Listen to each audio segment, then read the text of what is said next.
പൊതുവേ പ്രൊഡ്യൂസ് ചെയ്യുക എന്ന് പറയുമ്പോൾ കുറച്ച് ടെൻഷനൊക്കെ ഉള്ളൊരു കാര്യമാണ്. പിന്നെ ഈ പ്രൊഡ്യൂസർ അസോസിയേഷൻ്റെ പ്രശ്നങ്ങൾ അല്ലെങ്കിൽ അങ്ങനത്തെ പ്രശ്നങ്ങൾ, സിനിമയുടെ പ്രശ്നങ്ങൾ, വലിയ വലിയ സിനിമകൾ അപ്പുറത്ത് നടക്കുന്നു. അപ്പോൾ അതിനൊക്കെ ഇടയ്ക്ക് ഇങ്ങനെ തഗ്ഗൊക്കെ അടിച്ച് ഇത്ര കൂളായിട്ടിരിക്കാൻ എങ്ങനെയാണ് ലിസൺ ചേട്ടന് പറ്റുന്നത്? അല്ല, ഇതിപ്പോൾ നമുക്ക് പ്രാക്ടീസ്ഡ് ആയല്ലോ.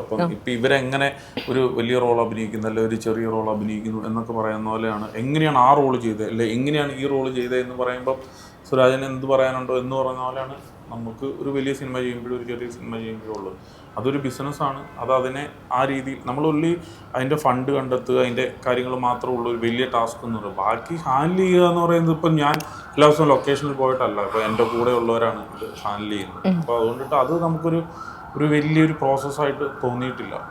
അത് നമുക്ക് ഈസി ആയിട്ട് ഹാൻഡിൽ ചെയ്യാൻ പറ്റും. ഇപ്പോൾ തന്നെ നമ്മുടെ 4 സിനിമകളുണ്ട്, 4 നടക്കുന്നുണ്ടല്ലോ, അല്ലെങ്കിൽ ഇപ്പോൾ അതിലൊന്ന് ഇറങ്ങാൻ വേണ്ടിയിട്ട് പോകുന്നു. സോ അതൊരു പ്രോസസ്സ് എന്നുള്ള രീതി അതിൻ്റെ വഴിക്ക്. അതെ അതെ. ഇപ്പോൾ ശരിയാ, എല്ലാ മാസത്തിലും എനിക്ക് തോന്നുന്നു 10-20 പടങ്ങളൊക്കെ വെച്ച് ഇറങ്ങിക്കൊണ്ടിരുന്നത്. ഇപ്പോൾ ഒരു 5 പടങ്ങളെ ഷൂട്ടിംഗ് നടക്കുന്നുള്ള 5ഉം ലിസ്റ്റിൻ്റെ അസോസിയേഷൻ പ്രസിഡന്റ് അല്ലേ? അതെ അതെ. ഇത് കഴിയുമ്പോൾ ഈടി വരും. ഇപ്പോൾ ഓൾറെഡി നമുക്ക് വന്നു പോയത് ഒരാളെ പെർമനന്റ് ആയിട്ട് വെച്ചു. ഒന്ന് ചായ അടിക്കാനോ ഇറങ്ങിയ എനിക്കിത് കഴിഞ്ഞിട്ട് അവിടുത്തെ ഒറിജിനൽ ഇഡി. ഇസ്റ്റിൻ സ്റ്റീഫൻ എന്ന് പറയുന്ന പ്രൊഡ്യൂസറിൽ നിന്ന് എന്ത് പഠിച്ചു സുരാജേട്ടാ? കള്ളത്തരങ്ങൾ കുറച്ച് പഠിച്ചു.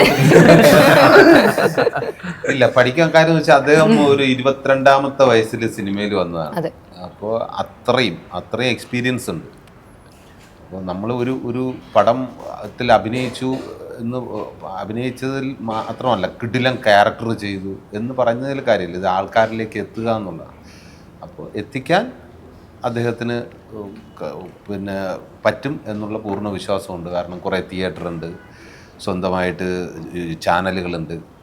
അപ്പോൾ എന്തായാലും ഇത് തിയേറ്ററുകളിലേക്ക് എത്തിക്കും എന്നുള്ള കാര്യത്തിൽ സംശയം. അതാണല്ലോ ഒരു കലാകാരനെ സംബന്ധിച്ചിടത്തോളം ഏറ്റവും വലിയ സന്തോഷം. നമ്മൾ ചെയ്യുന്നത് നമ്മൾ മാത്രം വീട്ടിലിരുന്ന് കണ്ടിട്ട് ആൾക്കാരിലേക്ക് എത്തണ്ടേ, അത് എത്തും. അത്രയും എക്സ്പീരിയൻസ്ഡ് ആയിട്ടുള്ള ഒരു പ്രൊഡ്യൂസർ ആയതുകൊണ്ട് തന്നെ. ഗ്രേസ് ആന്റണി, അതുപോലെ വിനയ പ്രസാദ് മാം, സുധീർ ഏട്ടൻ, അങ്ങനെ കുറേ ആളുകൾ ഇതിൻ്റെ ഭാഗമായിട്ടുണ്ട്. അപ്പം ഈ ഓരോരുത്തരെ നമ്മൾ പ്ലേസ് ചെയ്യണമല്ലോ, ഇന്ന ആൾക്കാർ ഇത് ചെയ്താൽ നല്ലതായിരിക്കുന്നുള്ളൂ. അപ്പം ഗ്രേസിലേക്കൊക്കെ അത് ആദ്യമേ തന്നെയുള്ള ഒരു ഡിസിഷൻ ആയിരുന്നു, എങ്ങനെ എത്തിയതിലേക്ക്? അതെ, നമ്മൾ ആദ്യം മറ്റു ചോയ്സ് ഒന്നും ഇല്ലാതെ തന്നെ ഫിക്സ് ചെയ്തൊരു പ്രധാന ക്യാരക്ടർ ഒന്ന് ഗ്രേസിൻ്റെ ആയിരുന്നു. അതുകൊണ്ട് വെച്ചാൽ എനിക്ക് ഗ്രേസിന് മുമ്പ് ഞാൻ അസിസ്റ്റ് ചെയ്ത സിനിമകളിൽ ഹലാൽ ലവ് സ്റ്റോറിലൊക്കെ അഭിനയിച്ച് നേരിട്ട് കണ്ടുള്ള പരിചയവും കണ്ടു. പിന്നെ ഈ ക്യാരക്ടറിന് ഈ പറഞ്ഞ പോലെ കുടുംബ പശ്ചാത്തലത്തിലുള്ള ഒരു സിനിമ ആയതുകൊണ്ട് ഇപ്പം ഇന്ന് നിലവിലുള്ള നടിമാരിൽ ഏറ്റവും കൂടുതൽ ടൈമിങ്ങും അതുപോലെ തന്നെ കോമഡി പരിപാടികൾ കൗണ്ടർ ആണെങ്കിലും എല്ലാത്തരം ഇമോഷൻസും അത്രയും ഈസിലി ക്യാരി ചെയ്യാൻ പറ്റുന്ന ഒരാളാണ്.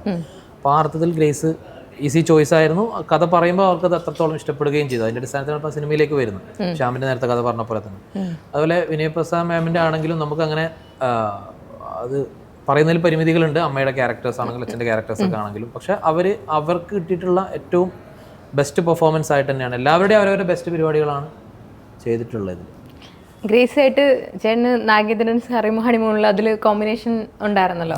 അപ്പൊ അത് ഇവരുടെ ഒരു കോംബോ നല്ല രസമായിട്ട് തന്നെ അതിൽ വർക്ക് ആയിട്ടുണ്ട്. എനിക്ക് തോന്നുന്നു അത് നമ്മൾ കഥ പറയുന്നതിന് മുമ്പൊക്കെ ഷൂട്ട് കഴിഞ്ഞ് സെറ്റായ സീരീസ് ആണ്. പടം ചെയ്യണമെന്ന് ഗ്രേസ് പറഞ്ഞായിരുന്നു. അതെ അതെ. അത് കഴിഞ്ഞപ്പോ പറഞ്ഞായിരുന്നു. പക്ഷെ ഈ കഥ കേട്ടിട്ട് ഇതിലൂടെ ചെയ്തിട്ട് ആ തീരുമാനം എടുക്കാന്നാണ് പുള്ളിക്കാരി. ഈ കഥ കേട്ടപ്പോ ഈ കഥയുടെ കേട്ടിട്ട്